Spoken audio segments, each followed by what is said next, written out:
All right, so we're moving into our next body system, which is the cardiovascular system. And we think about cardiovascular, we're thinking cardio, which is the heart, and vascular, which are the vessels, the vessels. So the heart is the pump, and the vessels are the pipes. So what it's pumping and piping is the blood. So we're going to first talk about blood. That's the essential stuff of the cardiovascular system, because if we don't have oxygen and nutrients in the blood feeding the tissues, the body dies very quickly. So we need that pump, and we need open vessels, right, to feed all the cells of the body. So we're going to talk about blood. It's a connective tissue. So it's the only tissue in the body that flows throughout the body, because most of our connective tissues are stuck in their particular system, right? Like the skeletal system bones are a connective tissue, fat's a connective tissue. It doesn't move around the body, but blood does. It's the only tissue that flows. And the plasma is the matrix. Remember we talked about all connective tissues have a matrix, which is like the soup, and then it has a solid piece, which are the cells. So plasma is the matrix of this connective tissue, and the red and white blood cells and platelets are the cells, and that's what we called in lab the formed elements, right? So we're going to talk about all the unique chemical reactions that occur as a result of the components of blood. So when you look at the functions overall, it's all about transport. It's delivery. It's delivering oxygen, nutrients to cells, and picking up waste and getting rid of them. So gases, nutrients, waste products, processed molecules, regulatory molecules. Hormones are really good for that as regulatory molecules, so we find a lot of hormones. Processed molecules from digestion or from other cells that produce things from the digested products, like when we make hemoglobin, for example, or we make a protein, like an antibody, that's transported by the blood.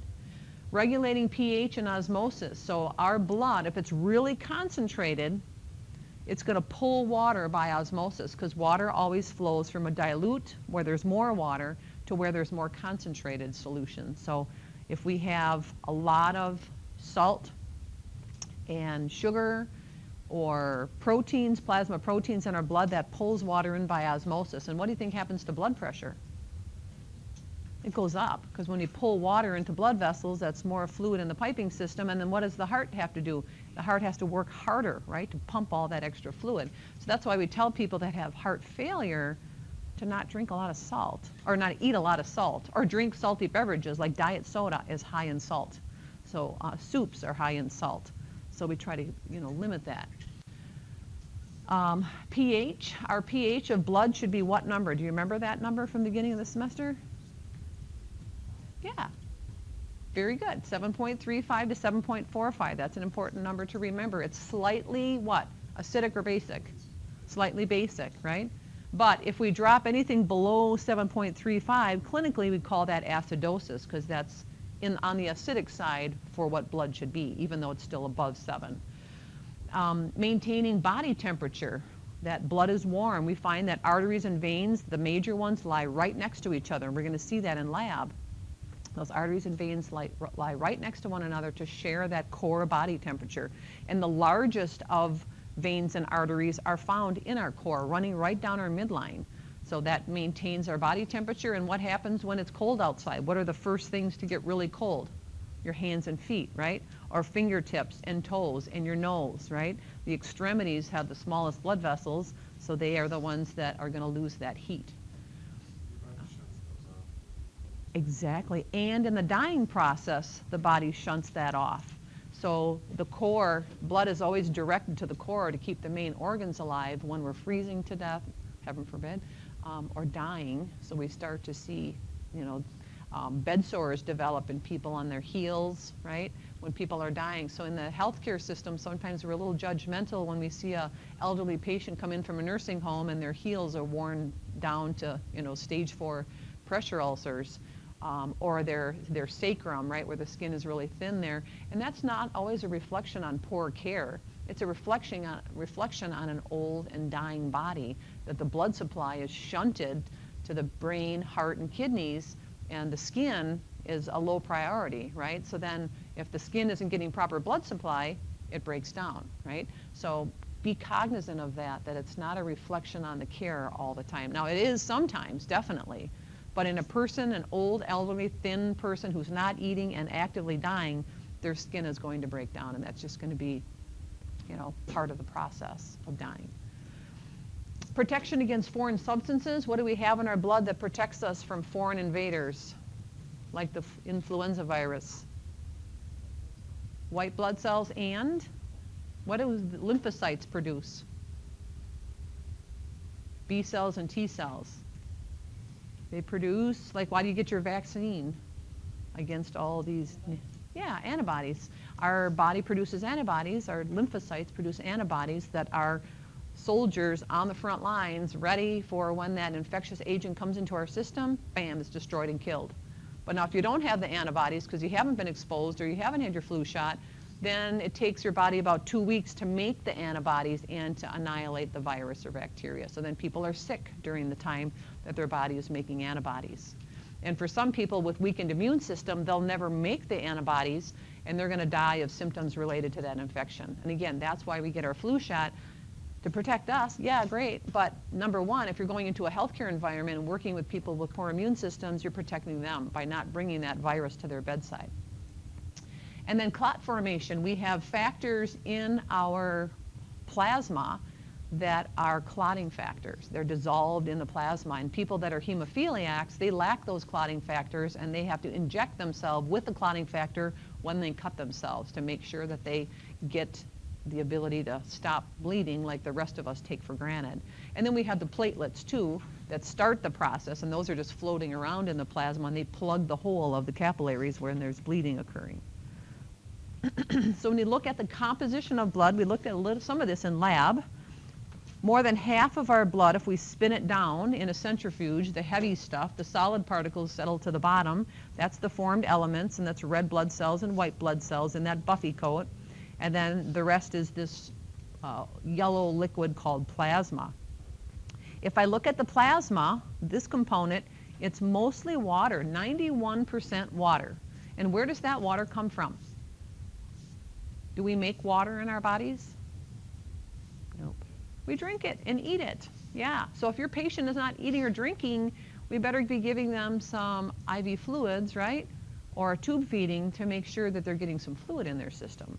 And people, especially with people that have, you know, urinary problems, they forget to drink.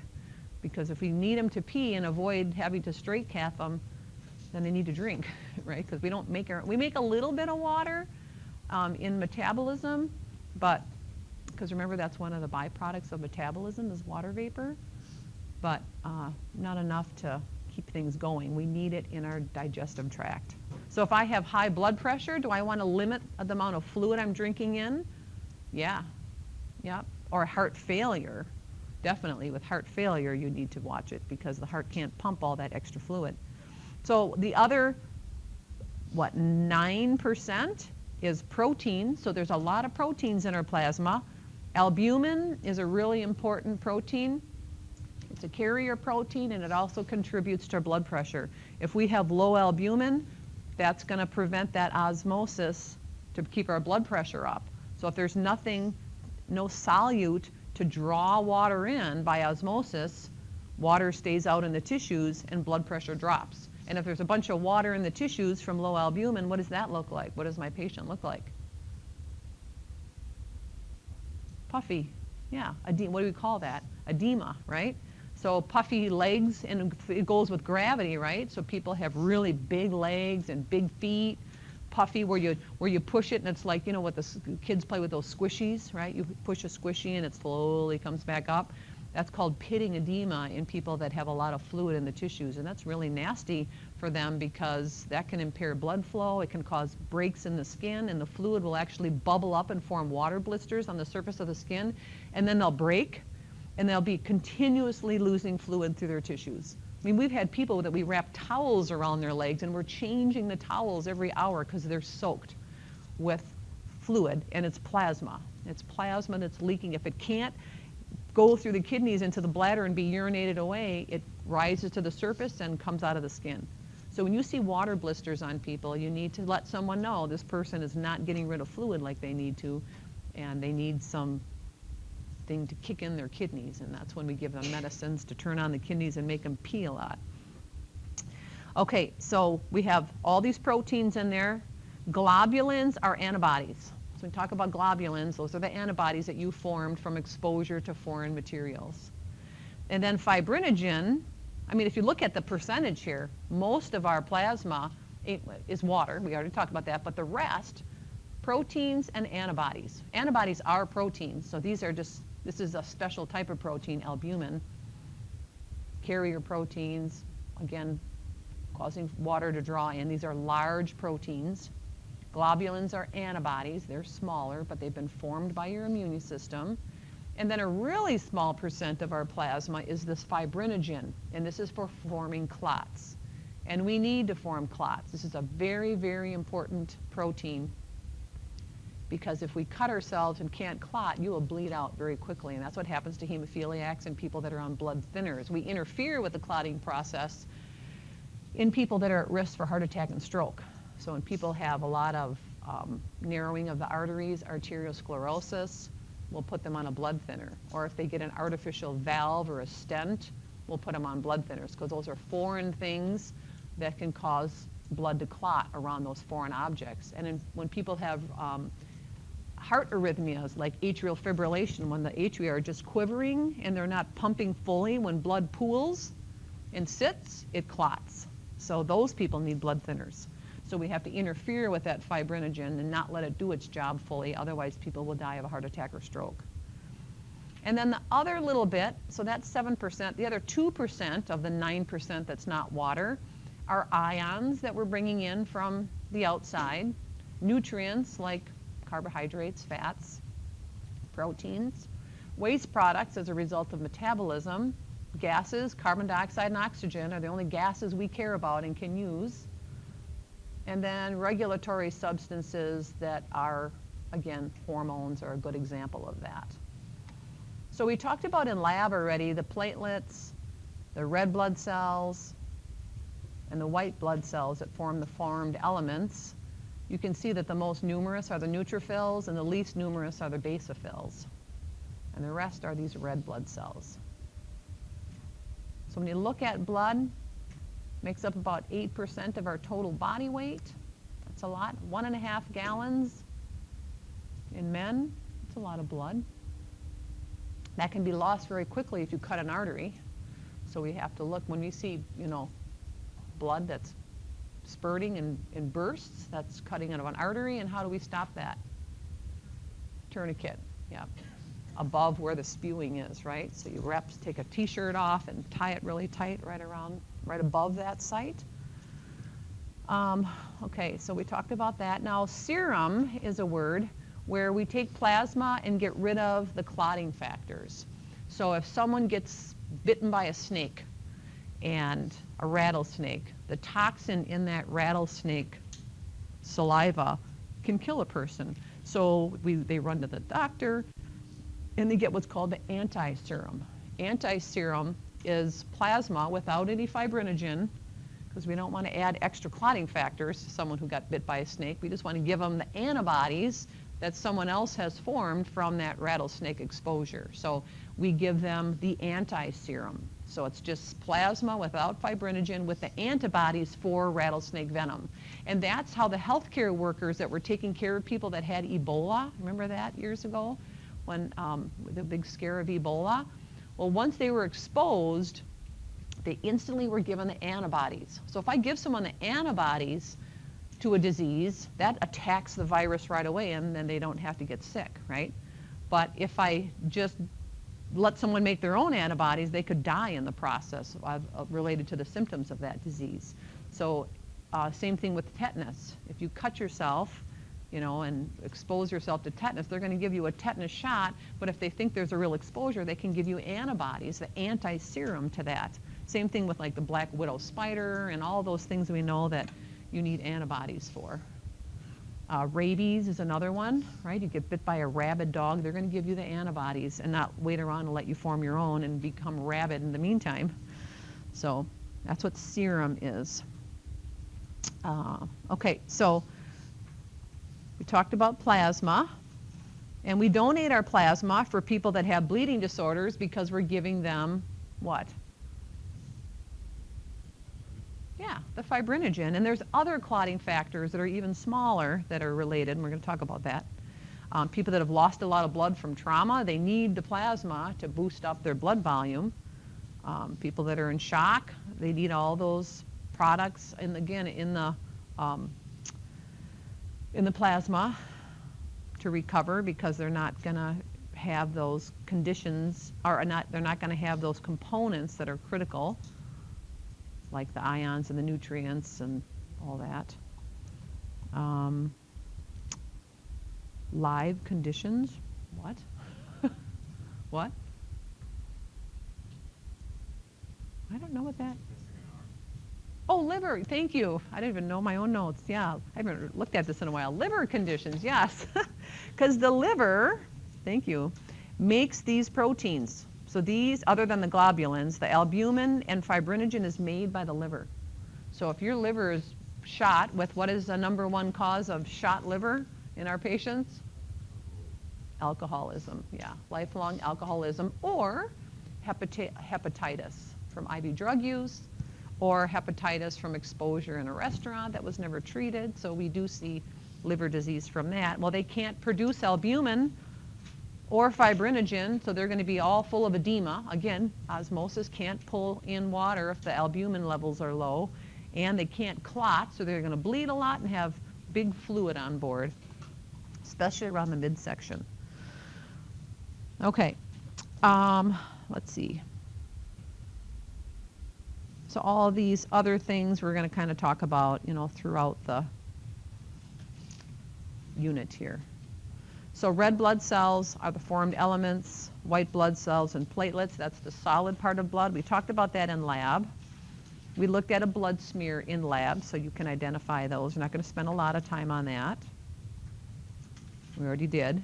So where did these cells come from? When I look at all these wonderful cells with unique functions, where do they come from? All cells are made in an organ, are part of an organ, I should say. And where do they come from? They come from stem cells, which are early cells that have no specific function yet, but their job is to divide and develop and differentiate to become the different cells. And what do we call those cells? Like there's labs around the US that are growing heart tissue and they're growing brain tissue.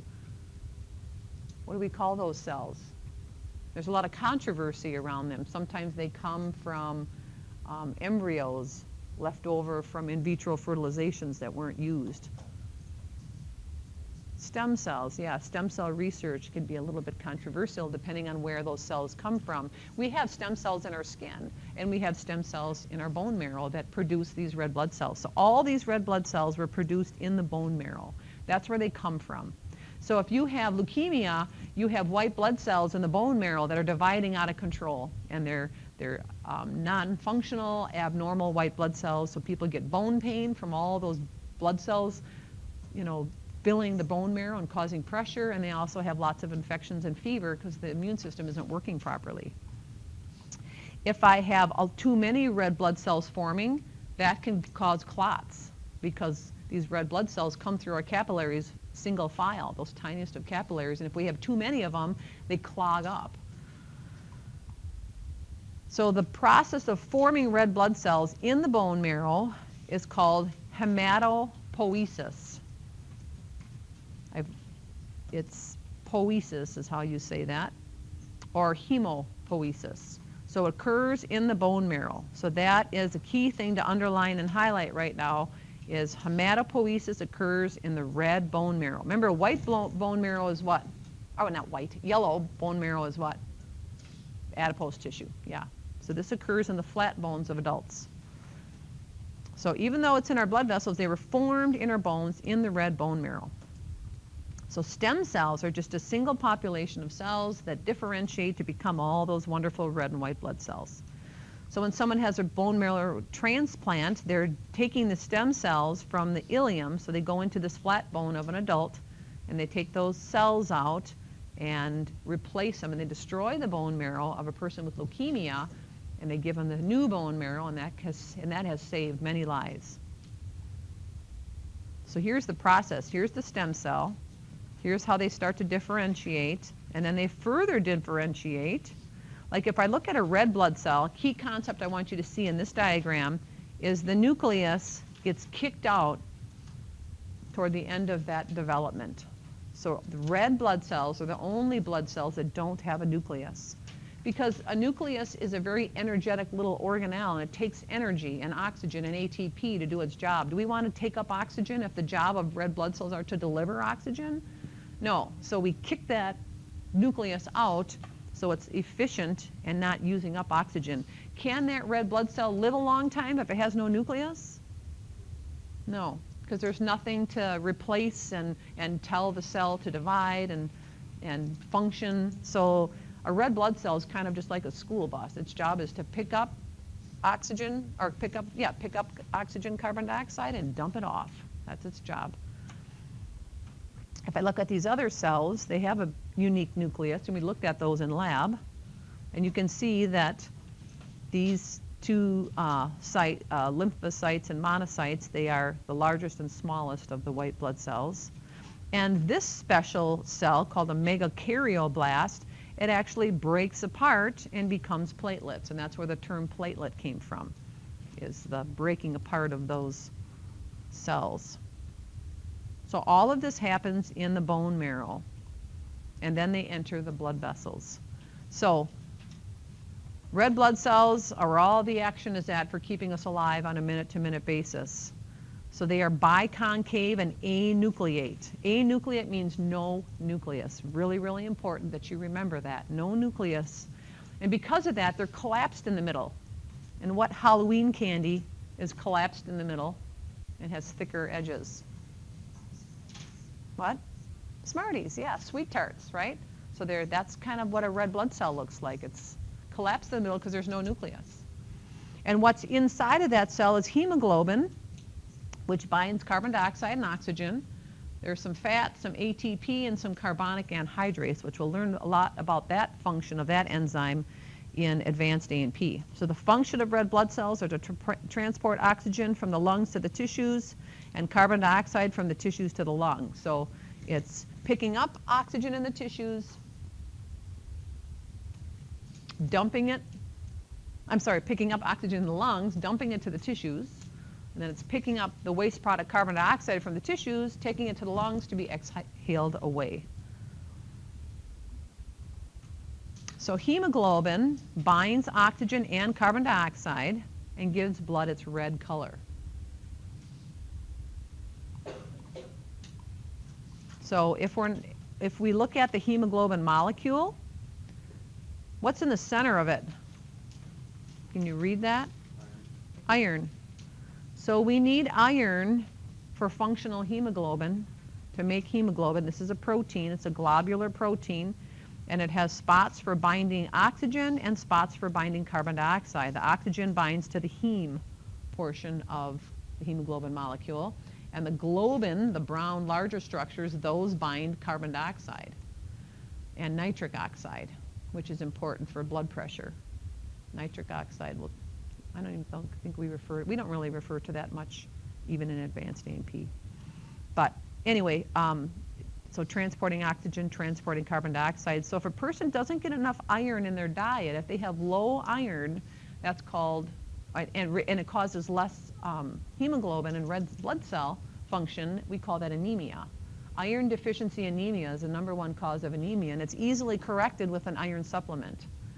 Ferrous gluconate is a really good iron supplement, but it can be really hard on the gut. It makes some people really constipated when they take iron supplements. So high iron foods are like raisin bran, grape nuts, dates and raisins, and green leafy vegetables are high in iron, and red meats. Liver is a really good source of iron, but we don't want to eat a lot of organ meats very often. They recommend liver like once a month.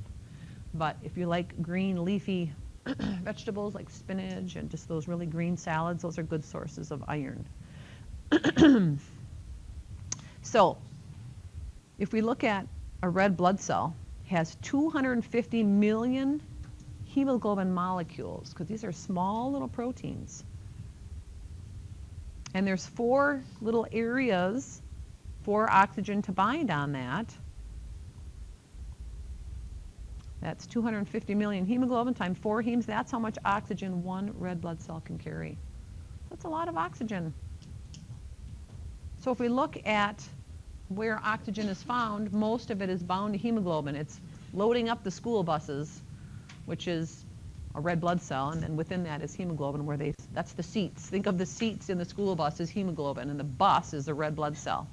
So most of our oxygen is on this bus. The good part of that is if breathing stops from choking or a clot stops blood flow to an organ, the bus stops and starts unloading oxygen from the seats, from the hemoglobin. That gives us a little time before the body dies from lack of oxygen, those cells. We have about, 5 minutes, depending on the activity of the body. If it's someone falls into a cold lake, they can live longer because metabolism slows and there's less demand for oxygen. And we do that in the emergency room, and in critical care, we pack people in ice, induced hypothermia, to slow the metabolism down so the brain and the kidneys are not using as much oxygen, and we can prevent damage while there's that blood flow impairment going on.